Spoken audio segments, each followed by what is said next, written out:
So today's video is going to be about short people and tall people. So I've had a few questions about heights on this bike, and just for reference, I am 5'6", and as you can see, when I put my feet down, my heels don't touch. And so we're going to do some shock adjustment and see how much we can get that sag down on the back suspension, and we'll talk about raising it up as well for taller people. So first off, I want to say I'm not a master mechanic. There's a bunch of things I don't know the names for, and I'm learning as I go, just like you. I'm a DIY mechanic. So this is your coil spring, and this is on the outside. So on most mountain bikes, you'll see the other one. That's a cylinder that just has the spring on the inside. This is the outside version. We're going to be working with the preload adjustment right here. This preload adjustment nut, if you call it, is what we're going to work on to get taller and shorter. So this does call for a specific tool, but I'm not buying that tool. So it looks something like this, like I'll show you on this wrench. So it looks like just this side of the wrench, and then there's a little hook on the end, and you put it in there, and you just kind of spin it. Now you could use these pliers. I could get a grip on it, but I feel like I'm going to bang around and hit too much and cause too much damage. So I'm going to use a screwdriver and a hammer. I'm basically going to put it right here and just tap it and get it to spin up.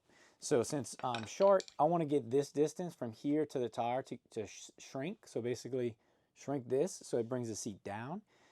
If I was taller, or I had somebody talking about how they were taller and wondering if this would fit, you have quite a bit of adjustment. You can go all the way down here. Like that's 2.5 inches, I'd say, about, that you can make this distance go taller.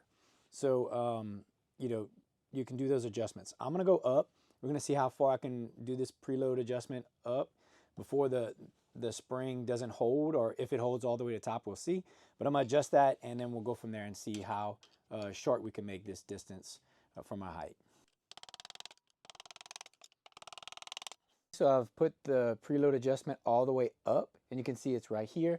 Now it spins by hand, so I could turn this by hand up here, but I did want to say that this is cool and all, and I'll show you how it fits whenever I'm standing on it, but there's also a big downside to going all the way up, which I'm not going to leave it like this. So you have to watch the adjustment I do to make it right. But let me just show how it fits when I sit on it now. You can see it sits a lot better. So my heels are almost on the ground. And again, I'm 5'6". So this is way more comfortable of a position. Now, why I can't leave it like this, I have to show you. Let me step off and show you the rear shock. So as you can see, we're all the way up. Now here's where the problem happens. If you lift the bike up, now we have a space. So anytime you hit a jump or something, you're gonna have a rattle going on right here. And I don't want that. So if I lift it up, you can see it'll free spin. And I can actually tighten it with my hand, which is also not something you want, because you don't want that to be able to free spin because it can just loosen up. So I think that's about right. There we go, spring's not moving. So I'm gonna probably leave it right there. That seems a little bit higher, but it is not as high as it was before I made that adjustment in that spring. So I hope that video helps somebody in adjusting the sag of your bike in that rear suspension. And it definitely feels like I'm sitting better with 1 foot on and 1 foot off.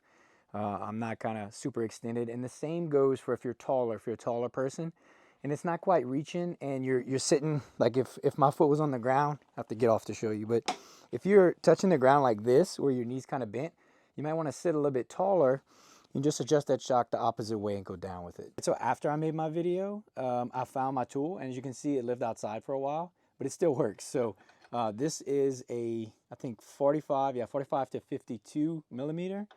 You just put it in the next little groove and you just turn it. That's it. Go to the next groove.